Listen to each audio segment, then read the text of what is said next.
स्वागत है आपका। आप देख रहे हैं JKLH प्राइम टाइम। मैं हूं आपके साथ सना वारिस। डेमोक्रेटिक प्रोग्रेसिव आजाद पार्टी यानी DPAP के प्रमुख गुलाम नबी आजाद ने पूर्व MLA हाजी अब्दुल रशीद को पार्टी से निकाल दिया है। गुलाम नबी आजाद ने पूर्व विधायक हाजी अब्दुल रशीद की प्राथमिक सदस्यता को भी रद्द कर दिया है। इसे लेकर पार्टी ने एक नोटिस जारी किया जिसमें पार्टी विरोधी गतिविधियों में शामिल होने की वजह बताई गई है।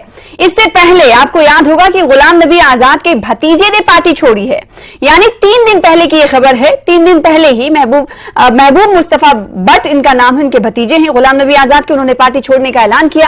ताजा घटनाक्रम DPAP और गुलाम नबी आजाद के सियासी मुस्तकबिल पर सवाल खड़े कर रहे हैं। सवाल ये कि DPAP से और कितने होंगे आजाद। आज इसी मुद्दे पर करेंगे चर्चा कई खास मेहमानों के साथ। जो लोग निकल करके गए वो बड़ी पुरानी बात हो गई है। अब जो लोग निकाले गए, जो लोग हमारी पार्टी में आकर के जिन्होंने कोशिश करी कि आजाद साहब के एजेंडा को डैमेज किया जाए या ब्लैकमेल किया जाए, मुझे लग रहा है वहां लोग समझते हैं अब ये डूबता जहाज है कि अगर डूबने से पहले ही हम छलांग लगा के अपने आप को बचा दें तो वही बेहतर है।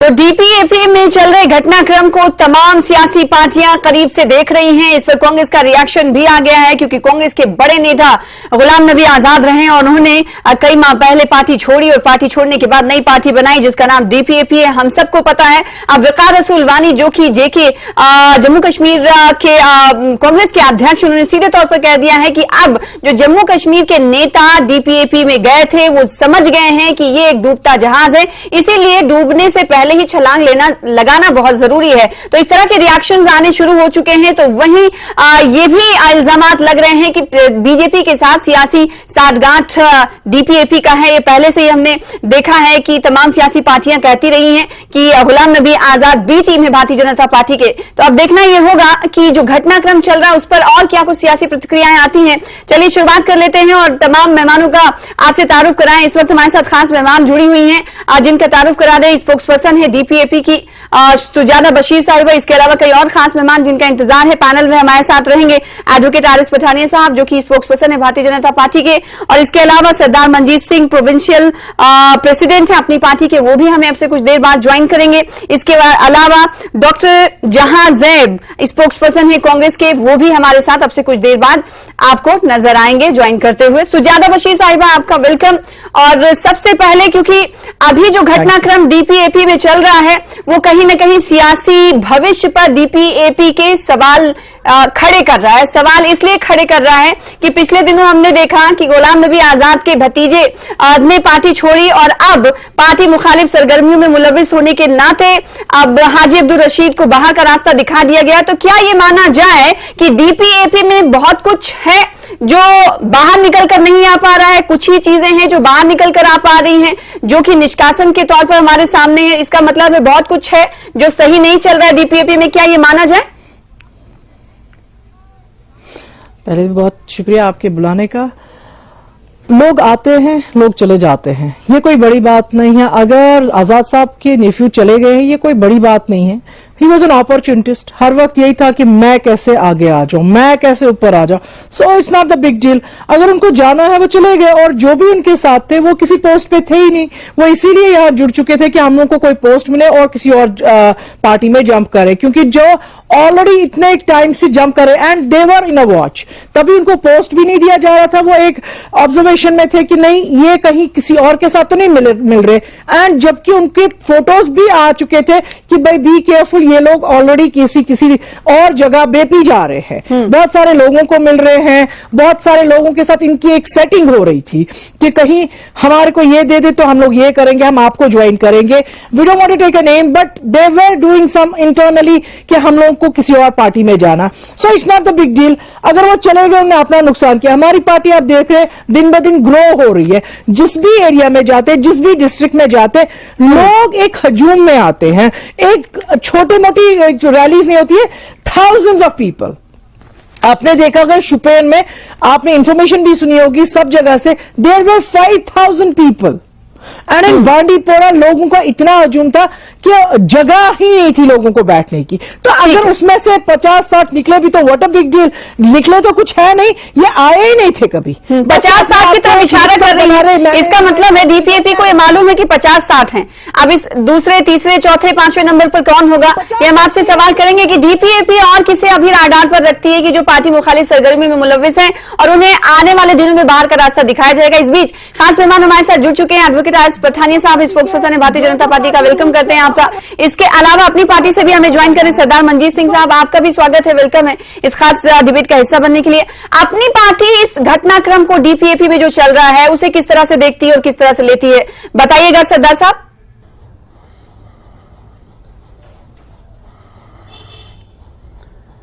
ये मुझसे पूछ रहे हैं या पठानिया साहब से? आपसे पूछ रही हूं सर।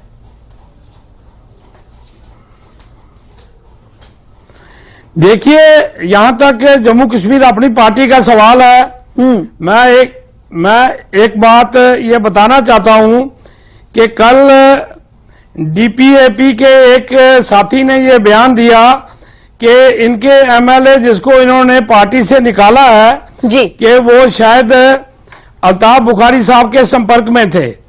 मैं ये कहना चाहता हूं कि अल्ताफ बुखारी साहब पॉलिटिशियन के अलावा एक अच्छे बिजनेसमैन हैं। वो कूड़ा करकट इकट्ठा नहीं करते, वो हीरे हीरे चुनते हैं। तो इसलिए ये जो बात इन्होंने कही है, मैं समझता हूं कि ये अपना घर ऑर्डर में नहीं कर पा रहे, इसलिए अब ये दूसरों पे एलिगेशन लगा रहे हैं।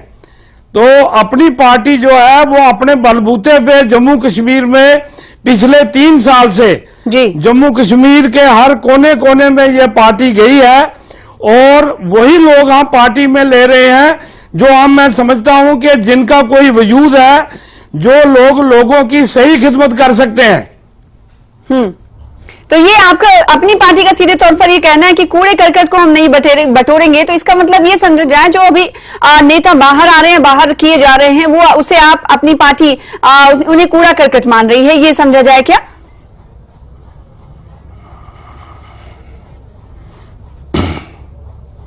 बिल्कुल बिल्कुल, मैं ये कहना चाहता हूं। ठीक है, आरिस पठानिया साहब का रुख करूंगी। जो भी हमारी पार्टी में आएगा अच्छे लोग। आरिस पठानिया साहब, ये जो नेता डीपीएपी से निकाले जा रहे हैं या फिर उनका साथ छोड़ रहे हैं, इस पर आपकी पहली प्रतिक्रिया बीजेपी की क्या है? और अगर ये नेता बीजेपी का दामन थामना चाहेंगे तो क्या दरवाजे आप लोग खोलेंगे? क्योंकि हम ये देख रहे हैं कि जो आपके अलावा जो अदर अपोजिशन जो पार्टियां हैं जम्मू कश्मीर में, वो तो डीपीएपी को भारतीय जनता पार्टी का बी टीम ही मानती है। तरह से नकारते हैं हम ऐसी, जिसे कहते हैं अफवाहों का। जैसे आपने कहा, कोई पॉलिटिकल पार्टी, भारतीय जनता पार्टी एक अपने दम पे और नेशन फर्स्ट जिसका एक कोर है, उसकी आइडियोलॉजी का last man in the last row Bharatiya Janata party का आइडियोलॉजी है। डीपीएपी किसे निकालती है किसे नहीं निकालती है, डीपीएपी का एक अपना आंतरिक मामला है, हमारा इससे को लेना को देना नहीं। लेकिन भारतीय जनता पार्टी, जैसे आपने कहा ज्वाइन करने की बात है, भारतीय जनता पार्टी के कुछ मूल सिद्धांत, कुछ मूल एक फॉर्मूला, कुछ मूल एक बेसिक जिसे कहते हैं एक वर्किंग अरेंजमेंट है। उस वर्किंग अरेंजमेंट के तहत भारतीय जनता पार्टी काम करती है। भारतीय जनता पार्टी लोगों की वेलफेयर, लोगों का वेलबींग, सबसे बड़ी बात है, देश और राष्ट्रवाद को बिल्कुल सेंटर पे खिट पर रखकर काम करने वाली एक पॉलिटिकल पार्टी है।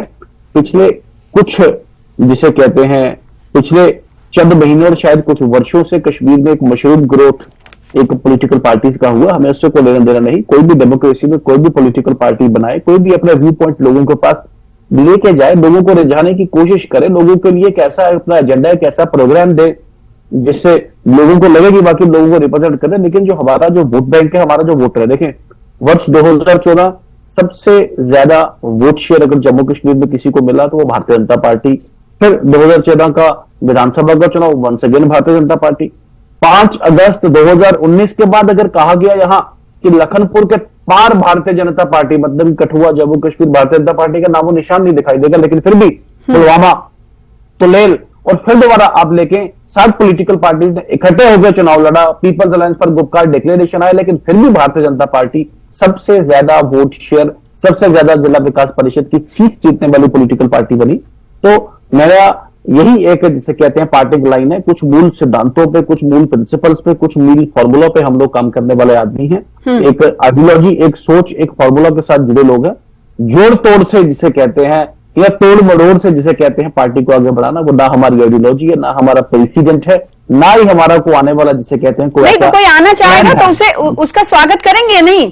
देखिए, मैंने कहा भारतीय जनता पार्टी के मूल सिद्धांतों पे अगर चलने के लिए को अपनी वचनबद्धता अगर दिखाएगा तो भारतीय जनता पार्टी एक्सपेंशनिस्ट पार्टी, हमें कोई इससे कोई ऐसी। ठीक है, डॉक्टर जहां ज़ेब साहब हमारे साथ इस वक्त जुड़ चुके हैं, स्पोक्सपर्सन है कांग्रेस के, आपका वेलकम करते हैं इस डिबेट का हिस्सा बनने के लिए।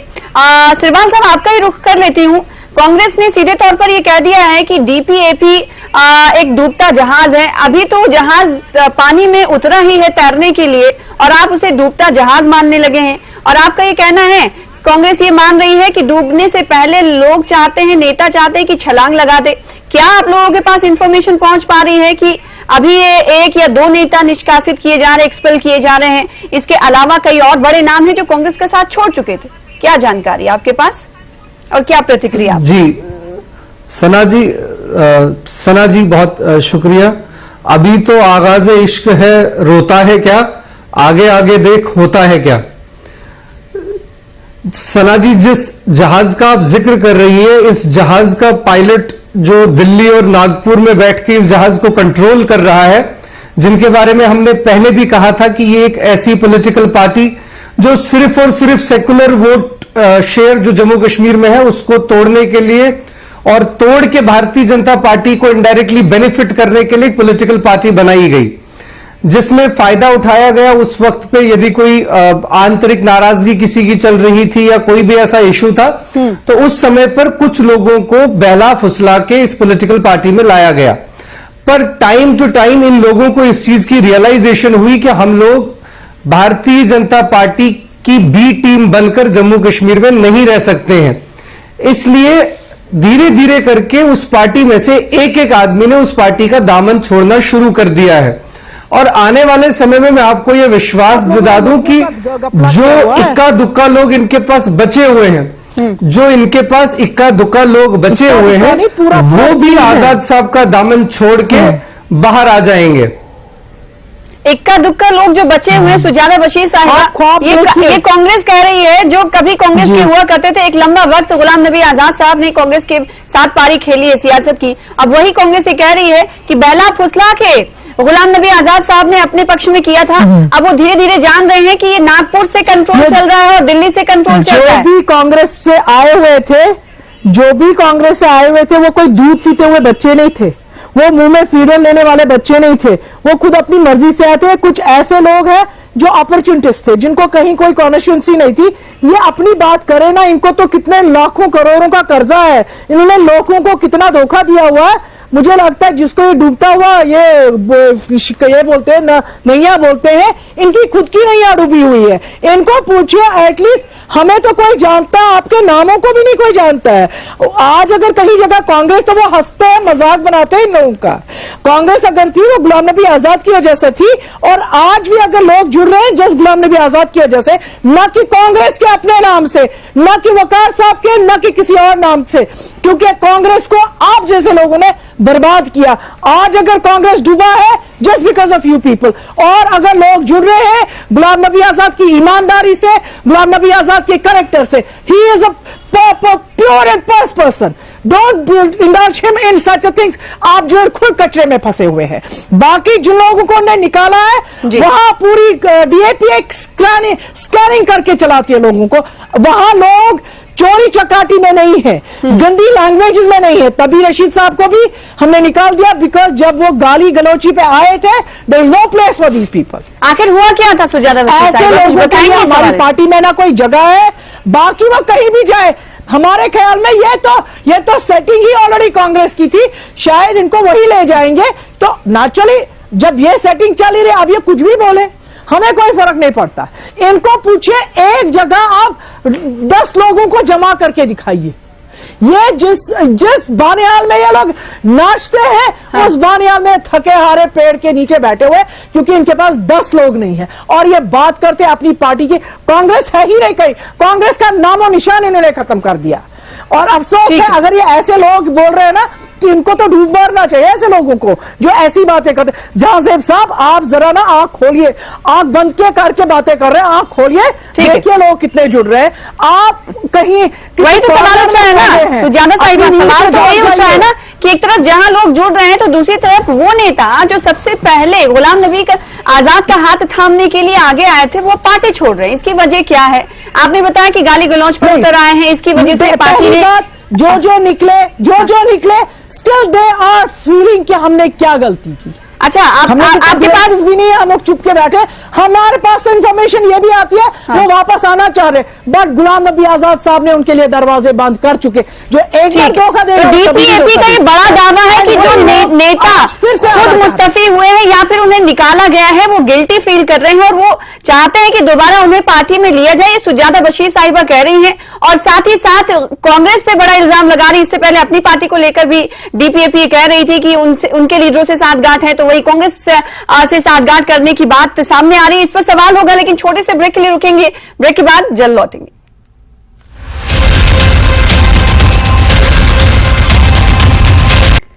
ब्रेक के बाद एक बार फिर से आपका स्वागत करते हैं। आप देख रहे हैं जेकेएलएच प्राइम टाइम और आज बात करें गुलाम नबी आजाद की पार्टी डीपीएपी में इस वक्त जो घटनाक्रम चल रहा है कि आखिर गुलाम नबी आजाद की पार्टी से और कितने लोग आजाद होंगे, क्योंकि पिछले दिनों अगर घटनाक्रम पर नजर डालें तो भतीजे के बाद अब एक लीडर हाजी अब्दुल रशीद हैं जिन्हें एक्सपेल कर दिया गया है, पार्टी से बाहर का रास्ता दिखा दिया गया है। इसीलिए सवाल उठ रहा है। कई खास मेहमान हमारे साथ जुड़े हुए हैं।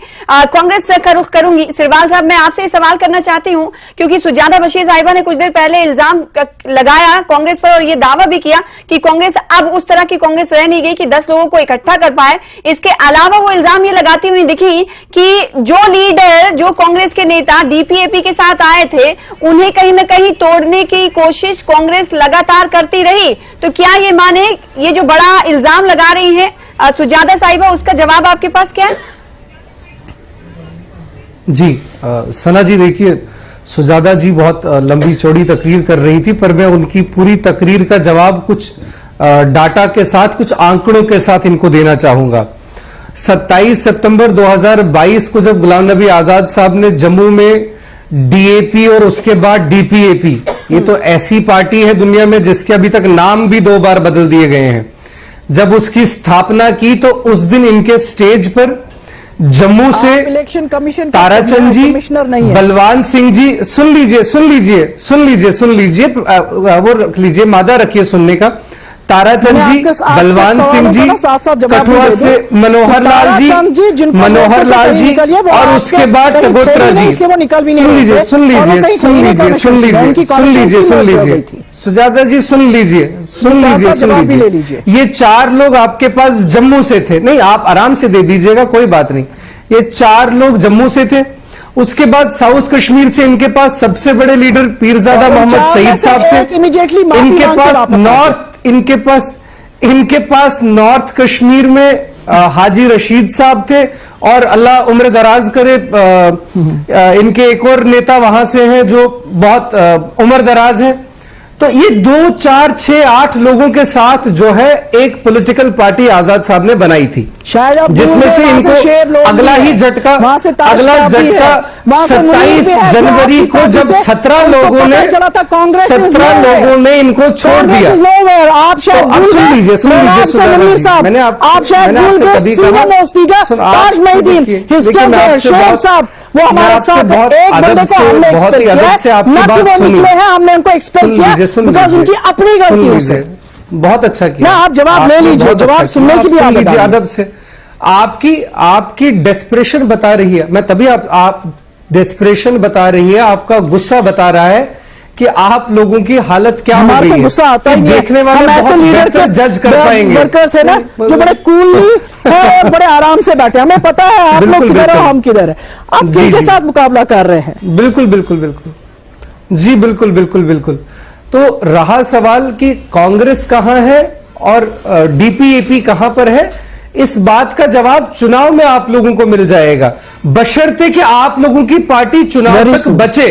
क्योंकि जिस हिसाब से एग्जिट हो रही है, हम बचे होंगे। तब तक लग नहीं रहा है कि बीपीएपी आपके कितने असेंबली लोग का हैं? चुनाव लड़ जो भी पाएगी। लोग हैं, और अगर आपके साथ कोई जुड़ भी रहा था उनको आप ठीक आगे है, आने ही नहीं दे रहे। कांग्रेस का बड़ा इल्जाम, और इसे मान सकते हैं आरोप कि असेंबली इलेक्शन आते आते कि वजूद ही ना खत्म हो जाए डीपीएपी का। और ये भी हमें मालूम है कि कांग्रेस की तरफ से लगातार जब जेके अपनी पार्टी बनी थी उस वक्त भी बीजेपी की बी टीम कहा गया था। तो कांग्रेस ये मानती है कि डीपीएपी और जेके अपनी पार्टी, दोनों बीजेपी की बी टीम है। यानी जम्मू कश्मीर के सियासी उफक पर जो नई पार्टियां उभर रही हैं, सबको बी टीम का नाम कांग्रेस दे देगी। सिरवाल साहब जी देखिए, हम ऐसा लोकतांत्रिक माहौल में पॉलिटिकल पार्टीज का बनना, जी सुन लीजिए सना जी, लोकतांत्रिक प्रोसेस में पॉलिटिकल पार्टीज का बनना कोई बहुत बड़ी बात नहीं है। सुजाता जी सुन लीजिए, मैं आपकी बात बहुत धैर्य से सुन रहा हूं, आप भी सुनने का वादा रखिए। सुन लीजिए। अरे आप आजाद साहब को सिखाइए, आप आजाद साहब को सिखाइए, हमें ज्ञान न दें, हमें ज्ञान न दे। बहुत थैंक यू आपकी सजेशन के लिए। सुन लीजिए सना जी, मुंह से अजीबोगरीब बात सना जी आप इन्हीं को बोलने दीजिए। सरदार मनजीत सिंह साहब का करूंगी, आप दोनों बहुत लड़ रहे हैं। एक सेकंड सरदार साहब, ये जो अभी यहाँ पर बयानबाजी का दौर आप देख रहे हैं, क्योंकि सियासत में बयानबाजी हो ना हो ऐसा हो नहीं सकता।